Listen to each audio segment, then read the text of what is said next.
One of the more peculiar ironies within the Israel-only community is that the fiercest resistance I have encountered has not come from futurists, universalists, or evangelical Christians, but from Bloodline-Only IO advocates themselves. On the surface, this is puzzling. Both Bloodline-Only and Covenantal-Inclusion models identify as Israel-only. Both reject universalism, affirm a D70 as the covenantal conclusion, deny salvation beyond Israel, and challenge Christianity's assumption that Gentiles were always non-Israelites. One would expect a natural alliance. Instead, Covenantal-Inclusion IO is treated as if it were an existential threat. And in fact, that is exactly how Bloodline-Only IO advocates experience it, because the resistance is not simply textual, but psychological, structural, and identity-driven. Bloodline-Only IO is built upon a single foundational premise that Israelite identity must be strictly genealogical. The entire model depends on this plank, because once Israel is allowed to be defined by covenant membership, Torah incorporation, or lawful proselytization, genealogy can no longer function as an absolute boundary. That boundary collapses the moment Torah's own legal mechanisms are allowed to speak for themselves. Exodus 12:48-49, Numbers 15:15-16, Leviticus 19:34, and Deuteronomy 20 explicitly place the Jur within Israel's covenantal obligations and oath as the native-born. Bloodline-Only IO survives only by minimizing, reclassifying, or explaining these texts in ways the Torah itself does not support. However, the covenantal reading is not novel. Jacob Milgram notes that the circumcised Jur becomes fully integrated into Israel's cultic and legal system per Leviticus 1-16, Anchor Yale Bible Commentary. Moshe Weinfeld observes that Deuteronomy explicitly extends the covenant oath to resident aliens, binding them under the same legal and theological commitment as Israel per Deuteronomy and the Deuteronomic School, page 167. Michael Fishbane likewise concludes that the covenant binds Israel and the Jur together under a unified identity per biblical interpretation in ancient Israel, page 273. These conclusions are standard within critical scholarship and reflect the Torah's internal logic rather than later theological innovation. When covenantal inclusion was first introduced into IO discussions, the response was immediate and defensive. Not a single Bloodline-Only advocate asked me why the model had been revised or what contradictions had prompted reconsideration. Instead, the reaction focused on boundary protection. This suggests that what is being defended is not simply an interpretation of texts, but an identity structure. For Bloodline-Only, genealogy functions as an anchor, providing clarity, exclusivity, and psychological security. Covenant inclusion threatens to loosen that anchor. At this point, sociological dynamics become relevant. Bloodline-Only IO operates not merely as a hermeneutical position, but as a psychological identity framework. The core assumption, Israel equals genetics, produces what psychologists describe as boundary protective cognition.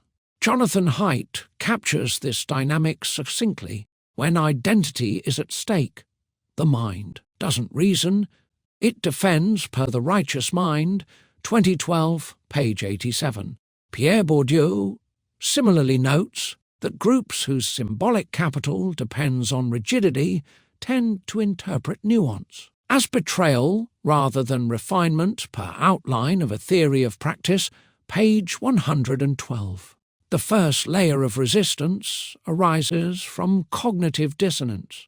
If Torah allows even a single non-Israelite to become a full covenant participant, then claims, such as everyone who received the Spirit, must have been biologically Israelite collapse. Figures such as Caleb, Ruth, Rahab, Uriah the Hittite, Cornelius, the Ethiopian official, the proselyte Nicholas, Acts 6:5, and those described as far off in Acts 2:39, no longer require genealogical gymnastics. They fit naturally within the covenantal mechanisms Torah itself established. Bloodline-only I/O cannot accommodate this without undermining its foundational assumption.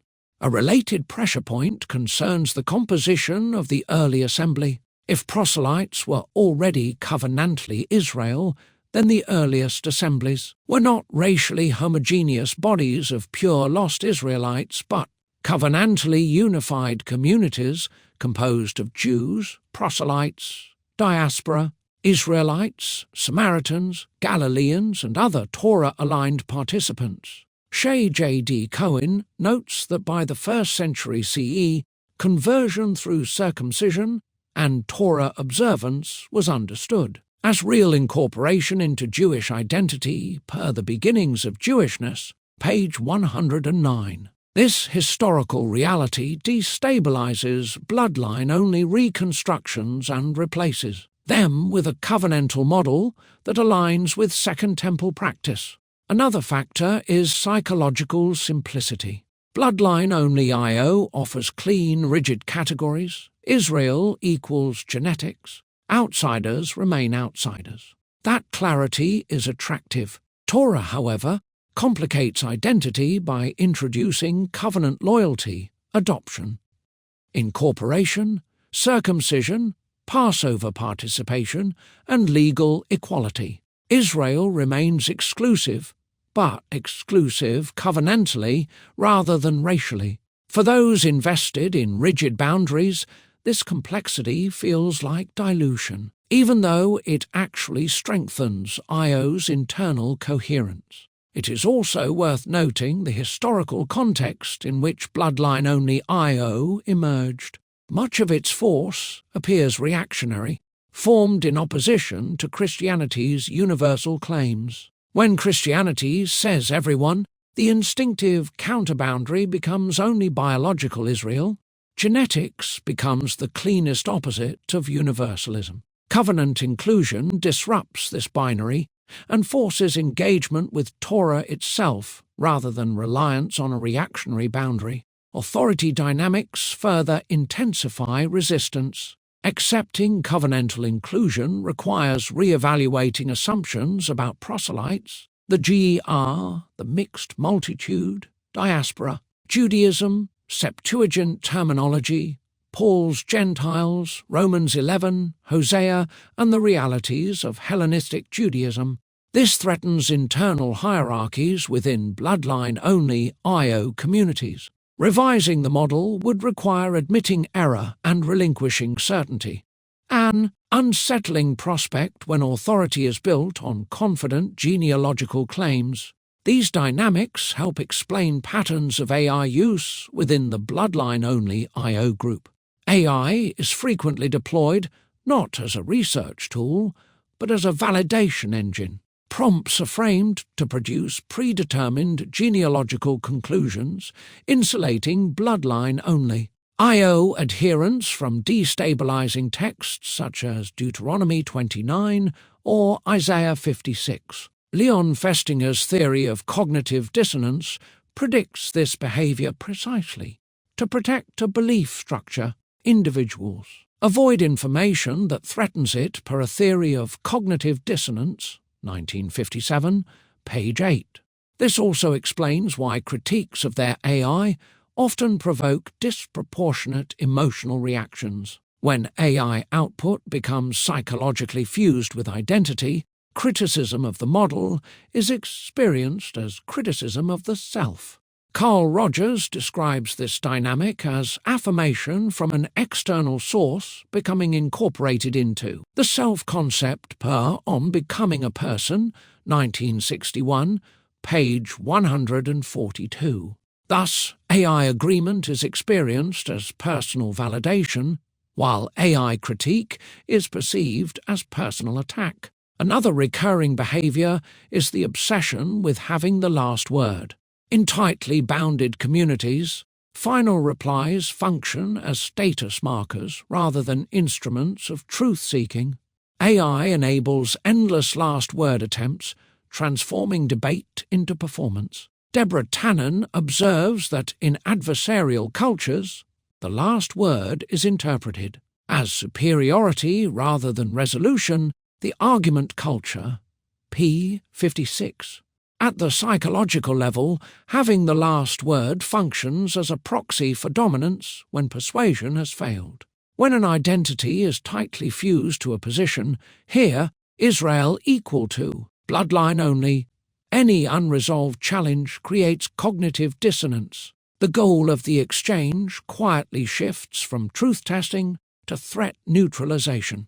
AI becomes useful not as a research instrument, but as an authority amplifier. It produces fluent, confident text that feels like external validation, even if the underlying reasoning is circular or selective. This behavior aligns with what psychologists call identity-protective cognition. The belief is not just an idea, it is a badge of belonging. Conceding ground would mean risking social exile from a small, tightly policed community. In that setting, winning is redefined. Winning no longer means demonstrating textual coherence or explanatory power. It means ending the interaction on one's own terms. Silence from the other side is read as defeat, regardless of why the silence occurred. AI intensifies this pattern because it removes friction. Instead of wrestling with difficult texts like Exodus 12, Numbers 15, Isaiah 56, or Romans 11, the Bloodline-Only I/O adherent can prompt AI with genealogical assumptions and receive a polished defense in seconds. The speed advantage allows them to flood the exchange, exhaust the interlocutor, and maintain narrative control. This is a classic Gish Gallop adapted for AI, where volume and confidence replace careful argumentation. There is also a performative layer. Public threads are not primarily about convincing the other person, they are about signaling loyalty to one's in-group. Producing a final AI-generated rebuttal serves as a symbolic boundary marker. I defended the line. Whether the rebuttal actually resolves the objections is secondary. What matters is that no challenge is allowed to stand uncontested in the visible record. The irony is that this behavior often betrays insecurity rather than confidence. Positions that are well-grounded can tolerate unresolved tension and unanswered questions. They invite scrutiny because scrutiny sharpens them. By contrast, the compulsion to always close the conversation, to never let an objection hang, suggests a fear that exposure, not error, will destabilize the system. The illusion of victory by volume follows naturally. Long, confident, AI-generated outputs are interpreted as success, regardless of their engagement with the text. This reveals an underlying psychological need for dominance and dissonance avoidance rather than exegetical clarity. None of this suggests that Covenantal-Inclusion I/O is immune to psychological pressures. AI dependency is a risk for all in the I/O space. The difference is methodological. The Covenantal-Inclusion model emerged through confrontation with dissonant texts rather than avoidance of them. It required revising assumptions in light of Torah, Deuteronomy 29, feats, covenant oath, Numbers 15 feats, legal equality, Isaiah 50, 6 feats, inclusion of foreigners, Ezekiel 47 feats, land inheritance, and the historical reality of Second Temple proselytization. This trajectory aligns with what Paul Ricoeur calls second naivete. A mature faith arises not from preserving one's first certainty, but from passing through its collapse and coming out on the other side per the symbolism of evil, page 351. Bloodline-Only I/O has not yet undergone that collapse. It remains committed to protecting its first certainty. Historically, covenantal inclusion is not only textually defensible, but empirically demonstrable. The Hasmonean period provides decisive evidence. Under John Hyrcanus, the Idumeans were forcibly circumcised and incorporated into Israel. Josephus records, "They were hereafter no other than Jews per Antiquities, 13, 257 to 258. Herod the Great himself, an Idumean, ruled Judah." These facts are inexplicable under a strictly genealogical framework, but fit naturally within a covenantal inclusion model. Covenantal inclusion, therefore, strengthens IO rather than weakens it. It resolves contradictions Bloodline-Only IO cannot explain, aligns with Second Temple reality, preserves exclusivity without racial absolutism, and coheres with Paul's diaspora mission and the covenantal conclusion of a D70. As any logician recognizes, a single valid counterexample is sufficient to disprove a universal claim. The intense resistance to covenantal inclusion reflects not textual ambiguity, but psychological and structural pressure. The real divide is structural, not exegetical. Bloodline-Only IO resists covenantal inclusion not because the text is unclear, but because genealogical. Rigidity provides psychological simplicity, identity security, and boundary clarity. Covenantal inclusion introduces nuance, complexity, and historical realism. That complexity destabilizes a system built on rigid boundaries. The impulse for Bloodline-Only IO advocates to declare me not IO functions as boundary policing rather than textual rebuttal. When belief becomes a marker of belonging, reinterpretation feels like betrayal. Exclusion becomes a way to reduce dissonance and preserve group coherence. Covenantal inclusion does not weaken Israel-only theology, it refines it. It aligns IO with Torah, Second Temple history, and first-century reality. It offers greater explanatory power and internal consistency. Resistance to it reveals not exegetical failure, but the psychology of boundary preservation. I will continue to advocate for the covenantal inclusion model of IO to revise concealed in covenant, the case for Israel only accordingly, and to engage with others as an IO interpreter. Attempts to exile me do not refute the model, they confirm the very dynamics this essay describes. Citations: Social Identity Theory, Henri Tajfel and John Turner. Concept: when a belief becomes tied to group identity, disagreement is treated as betrayal, not debate. Citation and quote: Tajfel H. and Turner J.C. 1979. An integrative theory of intergroup conflict. Individuals strive to maintain a positive social identity, which is achieved largely through favorable comparisons with relevant outgroups. When that identity is threatened, people react defensively to protect the integrity and distinctiveness of the in-group. Relevance: they need me outside of IO because the covenantal inclusion model threatens the distinctiveness and stability of their bloodline-only IO group identity. 2. Boundary maintenance and purity psychology. Mary Douglas. Concept: groups protect themselves by enforcing symbolic boundaries and expelling members who complicate the system. Citation and quote: Douglas, Mary, 1966. Purity and danger. Communities maintain themselves by expelling or suppressing whatever challenges their classifications. Ambiguous persons or ideas are treated as pollution, for they threaten the coherence of the system. Relevance: the nuanced covenantal inclusion model of IO is ambiguous to their rigid system, so they treat it as pollution, something to be expelled in order to protect their simplified, pure version of IO. 3. Cognitive dissonance theory. Leon Festinger.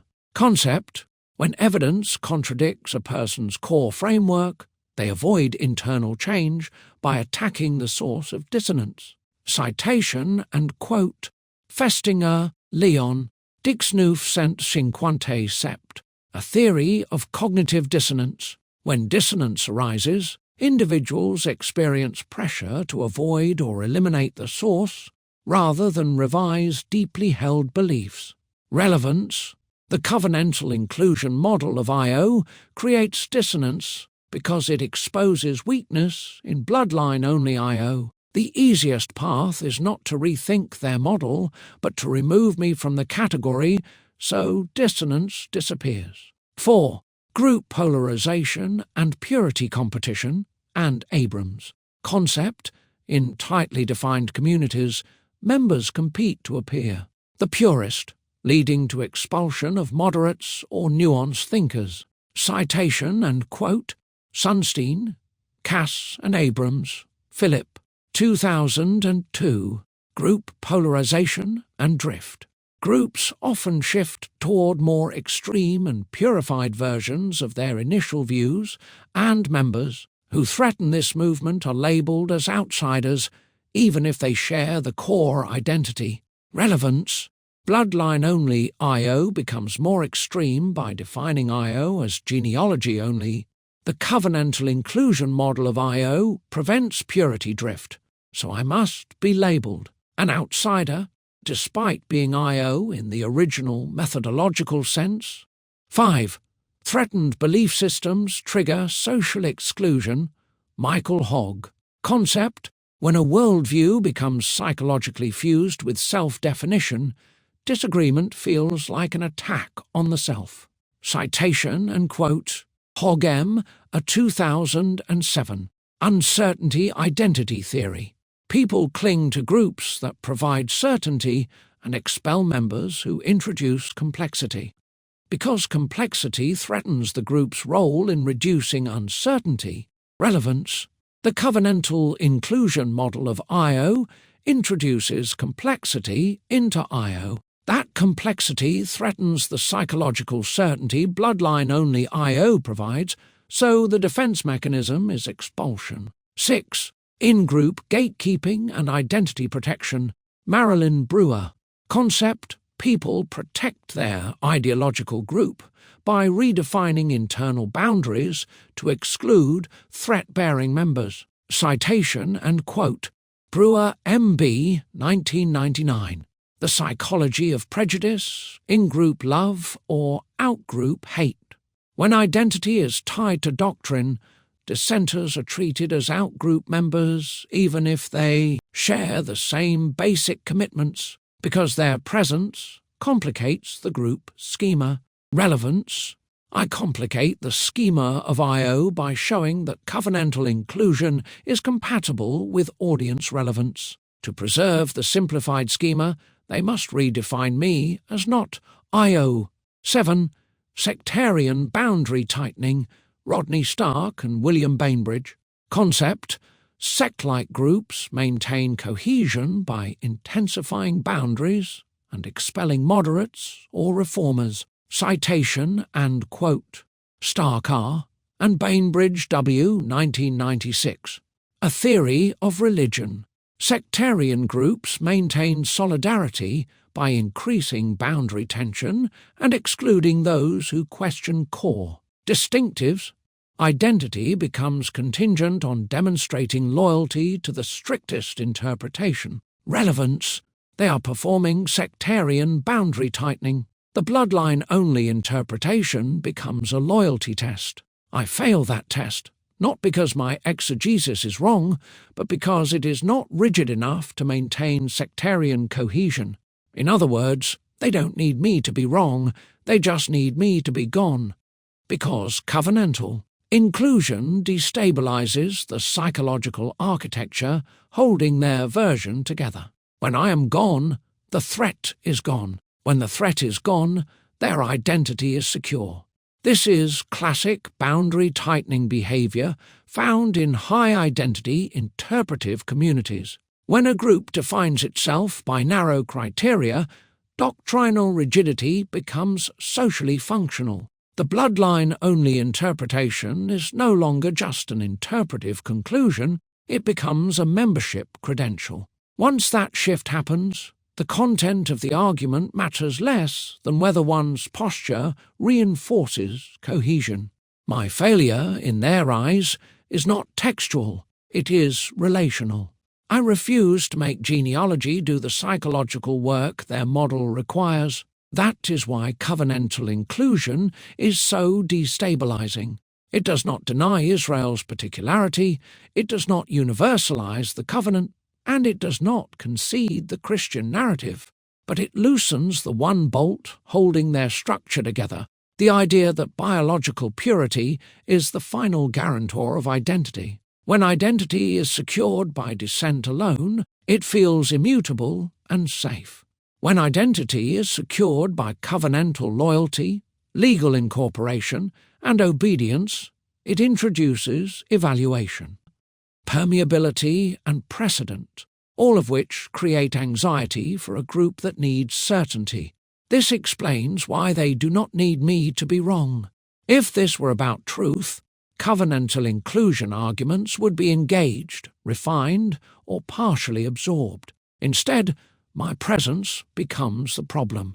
I embody a near alternative, close enough to expose arbitrariness, disciplined enough to threaten exclusivity, and textually grounded enough to resist dismissal as Christian universalism.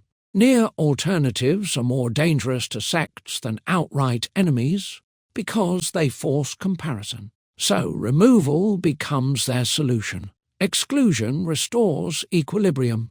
Once I am removed from I/O, the system can breathe again, because the identity architecture no longer has to account for ambiguity. There is no longer a respected insider demonstrating that Israel only does not logically require bloodline absolutism.